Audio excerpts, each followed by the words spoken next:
Welcome student. तो आज की वीडियो में हम देखेंगे एनालिसिस ऑफ अ व्हील। तो हमारा जो व्हील है वो सब्जेक्टेड है एक रोटेशनल वेलोसिटी के रेस्पेक्ट में, और हम उसके सेंटर पर जहाँ से वो कनेक्टेड होता है नट एंड बोल्ट्स के थ्रू, वहाँ पर हम फिक्स सपोर्ट लगाएंगे और चेक करेंगे कि कहाँ पर डिफॉर्मेशन मैक्सिमम है और कहाँ पर मिनिमम है। तो चलिए इसके बाद स्टार्ट कर लेते हैं। तो हम यहाँ पर जाते हैं, इसके बाद स्टैटिक स्ट्रक्चर पर डबल क्लिक करेंगे। उसके बाद यहाँ पर आप इंपोर्ट कर लेंगे ज्योमेट्री को, राइट क्लिक करेंगे। ये हमारी ज्योमेट्री है और मैंने इसको इंपोर्ट कर लिया है। ये देखिए ग्रीन टिक आ चुका है, तो ये ज्योमेट्री हमारी इंपोर्ट हो चुकी है। अब इससे पहला वाला जो स्टेप था वो ये इंजीनियरिंग डेटा है, ये हमने चेंज नहीं किया है। बाय डिफ़ॉल्ट इसके अंदर जो मटेरियल फीड रहता है वो स्ट्रक्चरल स्टील है, और अगर आप मटेरियल चेंज करना चाहते हैं तो उसके लिए भी मैंने एक वीडियो बनाई हुई है कि किस तरीके से एनसिस में मटेरियल को इम्पोर्ट करते हैं। आप वहाँ जाकर चेक कर सकते हैं कि how to import the material. इसके बाद आप मॉडल पर डबल क्लिक करेंगे तो ये हमारा ज्योमेट्री इंपोर्ट हो चुकी है। ये देखिएगा, ये हमारा ऊपर का टायर है और अंदर ये हमारा रिम है। हमें जो एनालिसिस करना है वो इस रिम के ऊपर करना है, टायर की अभी हमें ज़रूरत नहीं है। इन फ्यूचर अगर आप टायर के साथ एनालिसिस करना चाहते हैं तो आपको यहाँ पर टायर का मटेरियल डिफाइन करना होगा। ये देखिएगा, यहाँ पर ज्योमेट्री पे मैं क्लिक करूँगा तो यहाँ पर दो चीज़ें दिखेंगी। ये दो पार्ट के नेम है। ये रिम है जो अंदर वाला है, ग्रीन कलर का जो अभी सिलेक्ट हुआ है। अगर मैं नीचे वाले पर टायर पर क्लिक करता हूं तो ये बाहर वाला बाउंड्रीज है जो कि टायर है। आपको इनको अलग अलग मटेरियल डिफाइन करना होगा। बाय डिफ़ॉल्ट यहाँ पर स्ट्रक्चर स्टील शो कर रहा है टायर को भी, वो इसलिए क्योंकि इंजीनियरिंग डेटा में मैंने कोई और मटेरियल डिफाइन नहीं किया है।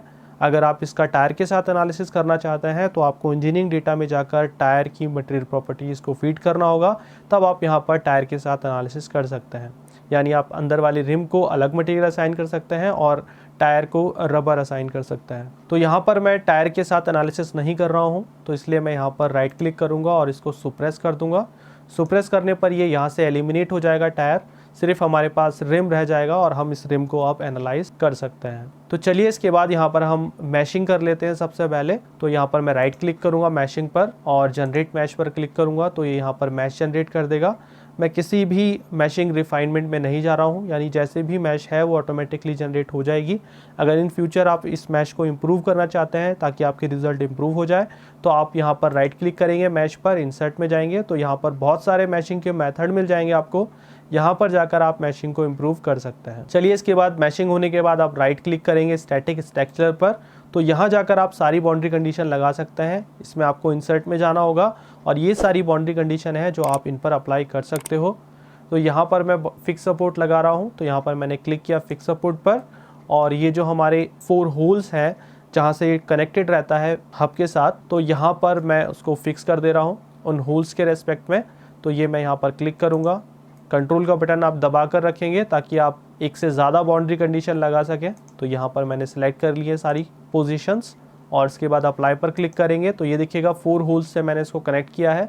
तो यहाँ पर 4 फेसेस लिखे आ जाएंगे, यानी ये 4 फेसेस से कनेक्ट हो चुका है। इसके बाद मैं इस पर रोटेशनल वेलोसिटी अप्लाई कर रहा हूँ, क्योंकि जब हम टायर को रोटेट करते हैं तो उस पर रोटेशनल वेलोसिटी अप्लाई होती है।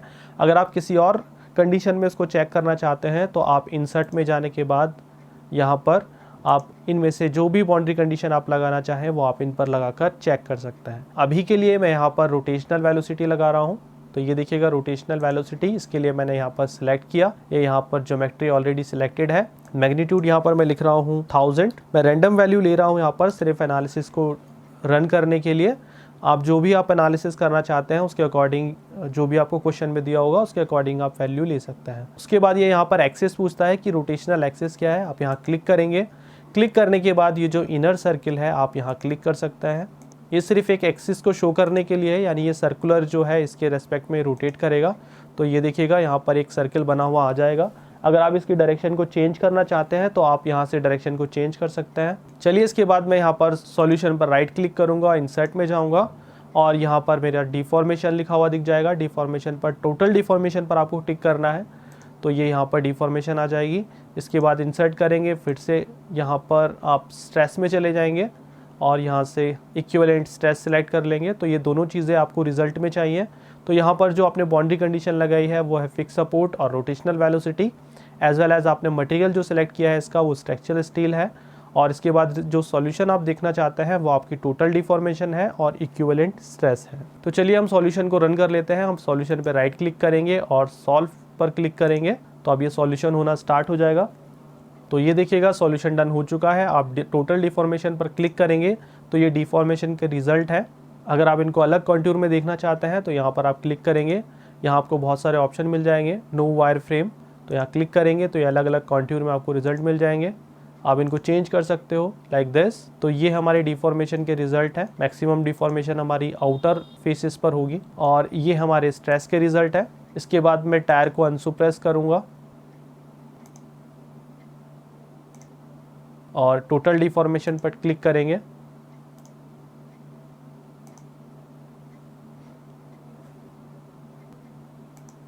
ये देखिएगा, टायर के साथ अगर हम एनालिसिस को करते हैं तो मैक्सिमम जो डिफॉर्मेशन है वो हमें आउटर बाउंड्रीज पर मिलेगी। तो यहाँ पर मैंने टायर का मटेरियल चेंज नहीं किया है, बट आपको वैल्यूज़ डिफरेंट मिलेगी, बट डिफॉर्मेशन आपको इसी एरिया पे सबसे ज़्यादा मिलती है। आप चाहें तो यहाँ पर टायर पर क्लिक करने के बाद आप स्ट्रक्चर स्टील पर क्लिक करेंगे यहाँ पर, और यहाँ से आप मटेरियल चेंज कर सकते हैं। अभी यहाँ पर कोई और मटेरियल नहीं शो कर रहा है, वो इसलिए क्योंकि हमने इंजीनियरिंग डेटा में कोई और मटेरियल डिफाइन नहीं किया है। आप इंजीनियरिंग डेटा में जाने के बाद, जो कि यहाँ पर है, ये यहाँ पर इंजीनियरिंग डेटा में जाकर आप मटेरियल डिफाइन कर सकते हैं और मटेरियल जो आपका टायर का होता है वो डिफाइन कर दीजिएगा। यहाँ से आपके टायर का मटेरियल आ जाएगा और इसके अकॉर्डिंग आपको रिजल्ट भी मिल जाएंगे। तो आपको यहाँ पर इम्प्रूव्ड रिजल्ट मिल जाएंगे, जिसमें हमारा ये व्हील है वो स्ट्रक्चर स्टील का होगा और ये जो टायर है वो रबर का होगा, जो भी टायर की प्रॉपर्टीज़ होती है। तो ये था एक डेमोन्स्ट्रेशन कि how to analyse a wheel under rotational velocity. और इसके अलावा आप यहाँ पर बहुत सारी लोडिंग कंडीशन देख सकते हैं। यहाँ बहुत सारी लोडिंग कंडीशन है जिसके अकॉर्डिंग आप इनको डिफरेंट कंडीशंस में एनालाइज कर सकते हैं। तो ये था आपका एनालिसिस। तो आई होप कि आपको वीडियो पसंद आया होगा। इसी तरीके की वीडियोस को देखने के लिए please subscribe the channel. Thank you for watching. Thank you for watching. Please subscribe the channel for more related videos.